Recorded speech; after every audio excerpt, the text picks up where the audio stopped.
Hello guys, तो आज हम पढ़ेंगे ओटी टेबल के बारे में।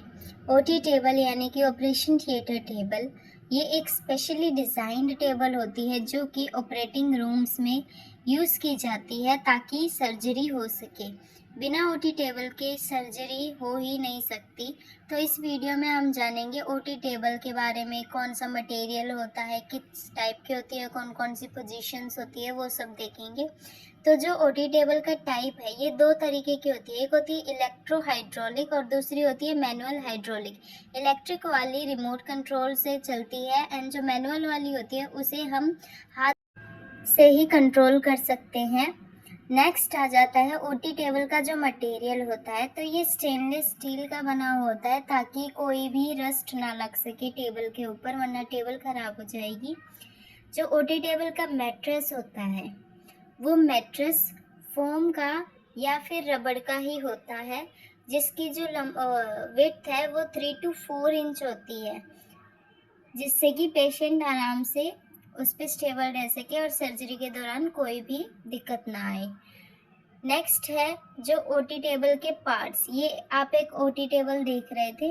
ओटी टेबल के पार्ट्स होते हैं, ये कुछ पार्ट्स हैं ओटी टेबल के। पहला है एनेस्थीसिया फ्रेम। ये जो एनेस्थीसिया फ्रेम होता है ये अपर पार्ट को और जो लोअर एब्डोमिनल पार्ट को सेपरेट कर देता है, अलग कर देता है। नेक्स्ट है side support. Side support side में सपोर्ट करता है। आर्म रेस्ट हमारे आर्म्स को रेस्ट देता है। नेक्स्ट है शोल्डर रेस्ट। जो शोल्डर रेस्ट होता है ये हमारे कंधों को सपोर्ट देता है। Kidney bridge. Kidney bridge kidney procedures के दौरान यूज़ किया जाता है, जब भी सर्जरी हो किडनीज के तब यूज़ किया जाता है। Head and side and control, ये जब भी अगर आप आगे पिक्चर में देखेंगे इमेज में कि कैसे ये head and side and control होता है। नेक्स्ट लिथोटोमी रोड्स, ये basically during delivery of the child use की जाती है, जिसमें पैरों को जो है स्ट्रैप से बांध दिया जाता है। नेक्स्ट है फुट एंड, जो पैर वाली साइड है, एंड पैडल, जिससे हम मूव कर सकते हैं ओटी टेबल को मैनुअल वाले में। ठीक है, इन सब की इमेज मैं आपको दिखा देती हूँ। जितने भी पार्ट्स होते हैं ये देखिए, ये पार्ट्स है ओटी टेबल के। नेक्स्ट आ जाती हैं पोजीशंस।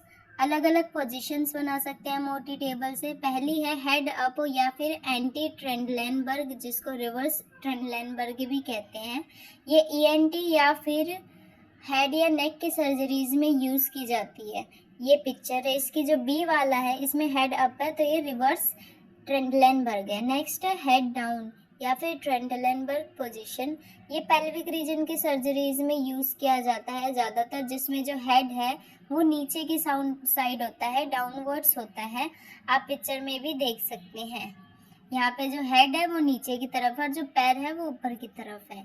नेक्स्ट है लिथोटोमी पोजीशंस। ये जो पोजीशन है ये गायनी और यूरोलॉजिकल सर्जरीज में मेनली यूज़ की जाती है, जिसमें पैर्स को स्ट्रैप में बांध देते हैं ऊपर, और ये इमेज में आप देख सकते हैं इस तरीके से ये पोजीशन होती है।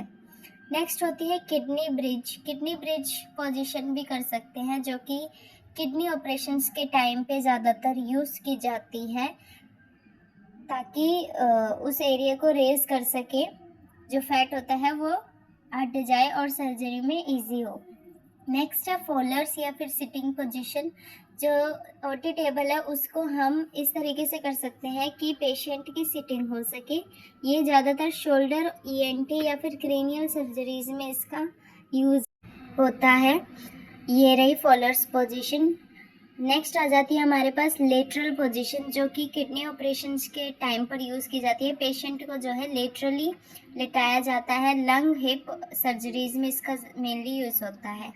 नेक्स्ट है सुपाइन पोजीशन, जिसमें जो है पेशेंट अपने बिल्कुल सीधा लेटा हो, स्पाइन जो है वो नीचे की साइड हो, तो उस पोजीशन को सुपाइन पोजीशन कहते हैं। ये एब्डोमिनल, थोरेसिक और कार्डियक सर्जरीज में यूज़ की जाती है। ये है सुपाइन पोजीशन। नेक्स्ट है प्रोन पोजीशन, जिसमें जो पेशेंट है अपने चेस्ट और स्टमक के बल लेटा हुआ होता है। ये स्पाइनल, रेक्टल या फिर पोस्टीरियर लेग सर्जरीज में यूज़ किया जाता है इस पोजीशन का, जो कि ऐसी दिखती है।